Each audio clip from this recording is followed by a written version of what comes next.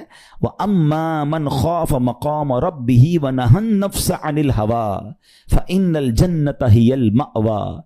اور رہا وہ جو اپنے رب کے حضور کھڑے ہونے سے ڈرا اور نفس کو خواہش سے روکا تو بے شک جنت ہی اس کا ٹھکانہ ہے۔ دل چاہ رہا ہے، شیطان کہہ رہا ہے کر لے، کوئی دیکھنے والا نہیں ہے، علاقہ بھی چینج کر لیا، شہر بھی تبدیل ہو گیا، nobody here to watch you، مگر اللہ دیکھ رہا ہے۔ اچھا نارملی اگر غور کریں ہم گناہ کرتے کیوں ہیں؟ جتنے بھی گناہ ہیں، what ever the list of گناہ اٹھائیے، کوئی شراب پیتا ہے، کوئی بدکاری کرتا ہے، معاذ اللہ کوئی جوا کھیلتا ہے، کوئی جناب بے حیائی کرتا ہے، گندی چیزیں دیکھتا ہے یا جھوٹ بولتا ہے، واٹ ایور، ان تمام گناہوں میں تھوڑی سی لذت ہے، ٹیسٹ، ٹھیک ہے؟ غیبت میں بھی ٹیسٹ ہے، بلکہ کتابوں میں آیا کہ غیبت میں شراب سے بھی زیادہ مزہ ہے، جبھی تو بندہ چھوڑتا نہیں ہے۔ اچھا لیکن یہ تمام ٹیسٹ میں ایک بڑی اہم بات اب میں کہنے جا رہا ہوں، یہ بزرگ نے بڑی کمال کی ایک ون لائنر ہمیں دے دیا ہے۔ وہ کہتے ہیں کبھی بھی لذت کے لیے گناہ مت کرنا، کیونکہ لذت ختم ہو جائے گی، گناہ کا جواب اور پنشمنٹ باقی رہ جائے گی۔ اب آپ اس فارمولے کو سامنے رکھیں کہ جب بھی ہم گناہ کرتے ہیں فیو منٹس یا فیو آورز کی ایک انجوائمنٹ ہے، آفٹر دیٹ انجوائمنٹ ختم، مگر اس کا جواب باقی ہے، عذاب باقی ہے، اللہ نہ کرے اللہ ناراض ہوا تو پنشمنٹ باقی ہے۔ تو کیا فرمایا؟ انجوائمنٹ کے لیے گناہ مت کرنا، انجوائمنٹ ختم ہو جائے گی، عذاب باقی رہ جائے گا۔ اور اگلا سینٹنس کتنا خوبصورت ہے، فرماتے کبھی بھی تکلیف کی وجہ سے نیکی مت چھوڑنا، تکلیف ختم ہو جائے گی، اجر باقی رہ جائے گا۔ اب مثال دیتا ہوں، اس کی 2-3 ایگزامپل سمجھیے۔ گناہ کی ایگزامپل تو آپ سمجھ گئے کہ کوئی بھی تھوڑی دیر کا گناہ کرتا ہے، لذت پاتا ہے، وہ گناہ ختم، عذاب باقی۔ اب نیکی میں کیا ہوتا ہے؟ فجر کے لیے اٹھنا ہے، نیند آ رہی ہے، دل نہیں چاہ رہا، آپ اٹھے، آپ نے وضو کیا، فجر پڑھا، وہ اٹھنے کی تکلیف تو ختم ہو گئی نا، واپس سونا ہے تو سو جائیے، مگر فجر کا اجر اور ثواب باقی رہ گیا ہے۔ رمضان کے روزے ڈیفیکلٹ ہیں لیکن افطار کے بعد تکلیف ختم ہو جاتی ہے، ہم کھاتے پیتے ہیں، موج کرتے ہیں، مگر ثواب باقی رہ جاتا ہے۔ کبھی کبھی آپ کو کوئی مسجد کے میں بلاتا ہے، یار چلو بھائی بیان ہو رہا ہے، اجتماع ہو رہا ہے، کوئی نیکی کی بات ہو رہی ہے، نہیں یار دل نہیں چاہ رہا، آپ آ گئے، آدھے 1 گھنٹہ بیٹھے پھر چلے گئے، وہ آپ کا جو ٹینشن تھا یا پریشر تھا وہ ختم ہو گیا، مگر ثواب باقی رہ گیا۔ تو اب اس فارمولے کو یاد رکھیے گا، جب بھی گناہ آپ کی طرف آئے نا، آپ سوچیں کتنی دیر کا فائدہ ہے؟ 1 گھنٹہ دوستوں کے ساتھ بیٹھوں گا، بری باتیں کروں گا 2 گھنٹے، فلم دیکھوں گا 2 ڈھائی 3 گھنٹے، بس اس کے بعد جواب تو باقی ہے نا، قیامت تک اللہ کو جواب دینا پڑے گا۔ نہیں یار مجھے انجوائمنٹ کے لیے گناہ نہیں کرنا ہے۔ اور جب کوئی نیکی کا کام آئے اور آپ کو لگے یار دل نہیں چاہ رہا، مزہ نہیں آ رہا، بوریت ہوگی، چھوڑنا یار، تو بندہ سوچے کتنی دیر کی نیکی ہے؟ آدھے گھنٹے کی، 1 گھنٹے کی، بس 2 گھنٹے کی، اور ثواب باقی رہ جائے گا۔ Let's do it. اگر یہ بات سمجھ آ گئی نا آپ کو، تو انشاءاللہ دیکھیے گا گناہ سے بچنا اور نیکیاں کرنا آسان ہو جائے گا۔ تو اب کیا فرمایا قرآن نے کہ جس نے اپنے نفس کو روکا، کیا خوبصورت آیت ہے، وَأَمَّا مَنْ خَافَ مَقَامَ رَبِّهِ وَنَهَى النَّفْسَ عَنِ الْهَوَىٰ، اور رہا وہ جو اپنے رب کے حضور کھڑے ہونے سے ڈرا اور نفس کو خواہش سے روکا تو بے شک جنت ہی اس کا ٹھکانہ ہے۔ اور ایک اور جگہ کمال سے فرمایا وَلِمَنْ خَافَ مَقَامَ رَبِّهِ جَنَّتَانِ، مبارک ہو ان کو جو اللہ سے ڈرتے ہیں نا، صبر کرتے ہیں، گناہ نہیں کرتے، رک جاتے ہیں۔ قرآن کہتا ہے جو اپنے رب کے حضور کھڑے ہونے سے ڈرے اس کے لیے 2 جنتیں ہیں، 1 نہیں 2 جنتیں ہیں۔ سورہ رحمان کی آیت ہے۔ تو پتا چلا کہ نفس کو روکنا یہ آسان بھی نہیں ہے، ہاں دل بہت چاہتا ہے، مگر یہ صبر جو ہے نا، ان اللہ مع الصابرین کا جو معراج ہے، جو ٹاپ آف دا لسٹ صبر ہے، وہ یہ صبر ہے۔ اچھا اب آتے ہیں ایک اور صبر کی صورت کہ اب آپ کو کسی نے غصہ دلا دیا، برا بھلا کہا، یا آپ کے مزاج کے خلاف بات ہو گئی، اب آپ نے روکنا ہے اپنے آپ کو، اب غصے کا اظہار نہیں کرنا، لڑائی نہیں کرنی، گالی کا جواب گالی، اینٹ کا جواب پتھر، انگریزی کا مقولہ ہے نا ٹٹ فار ٹیٹ، جیسے کو تیسا، یہ ہماری شریعت ہمیں نہیں سکھاتی۔ اچھا آج کل کسی کو کہو نا یار آپ کیوں یار لڑائی کر رہے ہیں، بھائی میں جواب نہ دوں تو لوگ سمجھیں گے کمزور آدمی ہوں، مجھے اپنا روب بھی تو رکھنا ہے، میں بھی تو پتا چلے کون ہوں، اپنا بتاؤں تو صحیح کون ہوں۔ سچی بات پتہ ہے کیا ہے، جو ٹٹ فار ٹیٹ کرتا ہے، گالی کا جواب گالی سے دیتا ہے نا، وہ واقعی بتا دیتا ہے وہ کون ہے، وہ اپنا تعارف کروا رہا ہوتا ہے کہ یہ بھی ایسا ہے میں بھی ویسا ہی ہوں۔ او بھائی اچھا پھر ایک اور عجیب جملہ بڑا مشہور ہے آج کل، جناب ہم شریف کے ساتھ شریف ہیں، ہم بدماش کے ساتھ بدماش ہیں۔ مجھے آج تک سمجھ نہیں آئی یہ کون سا بٹن لگا ہوا ہے آپ کے اندر کہ شریف کے ساتھ آپ شریف ہو جاتے ہیں, بدماش آتا تو آپ بھی بدماش ہو جاتے ہیں. جناب والا, شریف آدمی شریف کے ساتھ بھی شریف ہوتا ہے, بدماش کے ساتھ بھی شریف ہوتا ہے. جب بھی تو وہ غلط آدمی اچھا ہوگا نا. نبی پاک علیہ الصلوۃ والسلام نے گالیاں سن کر دعائیں دی ہیں, پتھر برسانے والوں کو بھی دعائیں دی ہیں, مگر ہم تو تیار ہی رہتے ہیں یار میں بتاؤں گا اس کو میں کون ہوں, ایک گالی دی ہے میں اب اس کے ساتھ پشتوں کو گالیاں دوں گا. تو پھر آپ بھی ویسے ہی ہو گئے نا جناب. حدیث پاک کیا ہے, ہو از مور اسٹرانگر, ہو از مور پاورفل. اللہ کے حبیب علیہ الصلوۃ والسلام فرماتے ہیں کہ بہادر وہ نہیں, یہ بخاری شریف کی حدیث ہے, بہادر وہ نہیں جو پہلوان اور دوسرے کو پچھاڑ دے, بلکہ بہادر وہ ہے جو غصے کے وقت اپنے آپ کو قابو میں رکھے. اصل بہادری یہ ہے. تو اگر آپ نے واقعی صبر سے مدد لینی ہے, ان اللہ مع الصابرین کا مجدہ لینا ہے, تو بدلے نہیں لینا ہے, معاف کرنا ہے. ذرا مل کر میرے ساتھ شب قدر کی دعا دہرائیے گا, اللہم انک عفو کریم تحب العفو فاعف عنی. اللہم انک عفو کریم تحب العفو فاعف عنی. اللہم انک عفو کریم تحب العفو فاعف عنی. What is the meaning? اس دعا کا معنی کیا ہے؟ اللہم انک عفو, اے اللہ تو معاف کرنے والا ہے, تحب العفو, معافی کو پسند کرتا ہے, فاعف عنی, اللہ مجھے بھی معاف کر دے. ہم کیا کہہ رہے ہیں اللہ سے, اللہ مجھے معاف کر دے اور میرے سارے اگلے پچھلے گناہ معاف کر دے. مگر دیر از اے کوسچن, آپ نے معاف کر دیا سب کو؟ بندہ کہتا نہیں میں تو انتظار میں بیٹھا ہوں, میں تو موقع کی تلاش میں, بس موقع ملے پھر بتاؤں گا میں کون ہوں. ہاتھ میں آ نہیں رہا بندہ, ٹرائی کر رہا ہوں کسی جگہ آ جائے, بس کوئی اس کے پیسے ویسے آ جائیں, کوئی اس کا معاملہ میرے پاس آ جائے, بس پھر دیکھو کیا کرتا ہوں. بیٹھے اس انتظار میں بیٹھے بہت سارے لوگ, کمال ہے یار. یعنی دشمنیاں پالی ہوئی ہیں, رشتہ داریاں کاٹی ہوئی ہیں, دوستوں کے پاس جا نہیں رہے ہیں, میاں بیوی میں لڑائی ہے, ایک سوری کے لیے بیوی گھر بیٹھی ہے, وہ کہتی شوہر سوری کہہ دے تو میں آ جاؤں گی, شوہر کہتا ہے بیوی معافی مانگ لے تو میں لے آؤں گا. ارے بھائی کوئی بھی آگے بڑھ کے معافی کر لو بھائی, اللہ سے معافیاں مانگ رہے ہو, بندوں کو معاف کرنے کے لیے کوئی تیار نہیں ہے.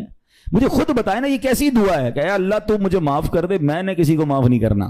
یہ بنتی ہے دعا؟ اللہ سے پتہ ہے کیا کہیں, اے اللہ میں نے بندہ ہو کر تیرے سارے بندوں کو معاف کر دیا ہے, تو سب سے بڑا معاف کرنے والا ہے نا, اللہ تو بھی مجھے معاف کر دے. Look at the way to talk, یہ مزہ ہے نا بات کرنے کا, پھر دعا کرنے کا لطف بھی آئے گا آپ کو. تو دشمنیاں نہ رکھیں, غصے پر قابو پائیں, معاف کریں. ایک حدیث سن لیجئے, لرزا دیتی ہے, ڈرا دیتی ہے. اللہ کے نبی علیہ الصلوۃ والسلام فرماتے ہیں جو رحم نہیں کرتا اس پر رحم نہیں کیا جاتا. حدیث کا خلاصہ ہے.